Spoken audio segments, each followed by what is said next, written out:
Hey y'all, welcome to another episode of MVP Breast Keepers Podcast. I miss y'all. It's been hot as they say, hot. So it's been like in the triple digits here, over 100. So I don't know where you are, but it's been hot. And I have a friend I talked to in DC, and he said it's been the same thing there. And I didn't even know it gets that hot in DC. I'd never known to get it like over 100 degrees there. But anyway, it's the summer, so make sure you're staying cool, hydrated, and taking care of your loved ones and looking out for folks and making sure from a safety perspective and a health perspective that we are, caring for our loved ones during this very, very hot time of the year. The summer's almost over, but it's not over yet, so let's do that. So what are we going to talk about first? Remember I told you we're going to kick it off with what is it called? It's called hot flashes.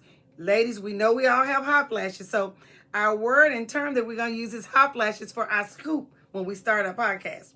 So my scoop I want to talk about today is something that's really been bothering me, you guys.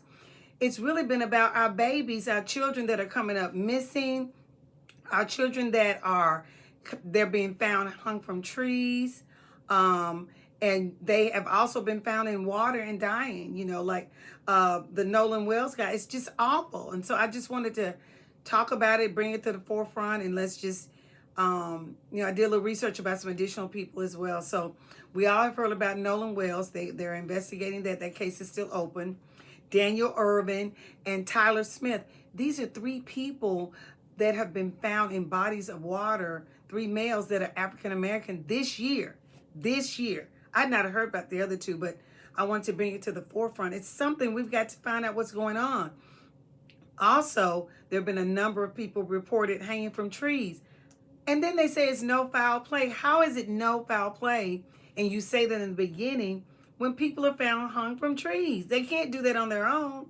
And so one of the most recent ones was a female in Jackson, Mississippi. Her name was Tasia Fortune. 29 years old, you guys, 29 years old. There was a Trey Reed, 25 years old in Mississippi. This was last year. It was at Delta State University. I don't know if you guys remember that or not, but I think it was differences in the beginning where the police was saying that he was found in his dorm room, and then they said he was found on campus. So it was just two different stories there, and I think the family was trying to get to the bottom of that. And there's a Troy Medley that's 29 years old that was found in Wisconsin. Y'all, we've got to do something about our babies. Our babies are dying and being killed, and there's like no answers. It's nobody saying anything. It's like, so we've got to stay vigilant about this. We've got to make sure we keep the visibility out there in the forefront, and we've got to use our voices to be heard. This is not a time to be silent. We need to speak up. Write your congressman, your representative, whatever you got to do. Form some committees together and work together and seeing what can be done and help the families. So let's keep these families in our prayers, you guys. And this was just something that was on my heart. It really made me very sad, and it's just ludicrous and ridiculous how they're just sweeping these things on the rug, and it seems like nothing's being done, So I don't know. We know that there are not all bad police or very good police, but we need some answers. We need some answers. So that's what was on my mind. So that was something I wanted to share with you guys. Also, there's a Crimson record. They said that since 2000, there have been over 70 lynching cases that have taken place across multiple states. Texas, Alabama, Tennessee, Georgia, and Florida, and Louisiana. Since 2000, 70 lynching cases that have gone unsolved in those states. Again, I'm going to repeat them. Texas, Louisiana, Mississippi, Alabama, Tennessee, Georgia, and Florida. If you live in any of those states, find out what's going on with these lynching.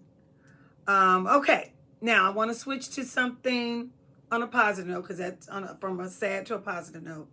About the cancer vaccine. Had y'all heard about that? I am so excited about the cancer vaccine. I saw it on the news the other day, and so I did a little research about it. And I want to share it with you all. There've been like a phase 1, phase 2, phase 3, but phase 3 is what has been successful. This has been a pivotal moment. Whereas for the cancer research with phase 3, they said for many years, since 2018, they've been working on this. So if you remember going back to COVID, we dealt with Pfizer and Moderna. Well, they're working together also on the cancer vaccine. So it says Moderna signed a partnership with Merck in 2018 to start this development. The first mRNA vaccines to be approved was for use of humans for the, being developed by Moderna and Pfizer. It says scientists have long hoped for this technology that could be used to personalize and help solve cancer treatments and help cancer patients. So this is something we've been waiting for. So this is exciting. This is a pivotal moment because we've needed this. It's necessary. And with cancer, I mean, there's so many different things that's going on, so many different research efforts, but this is pivotal to have a cancer vaccine. So more to come on that. Closing question is, will the cancer vaccine actually change the way that we treat cancer? Think about it. Will it actually change the way we treat cancer? So hopefully so, in a positive way, right? So that's what was on my mind today, what I wanted to share with you all. Thank you for giving me something that you can never get back, which is your time. And take care. Stay cool if you can. And I'll see you next time. Bye.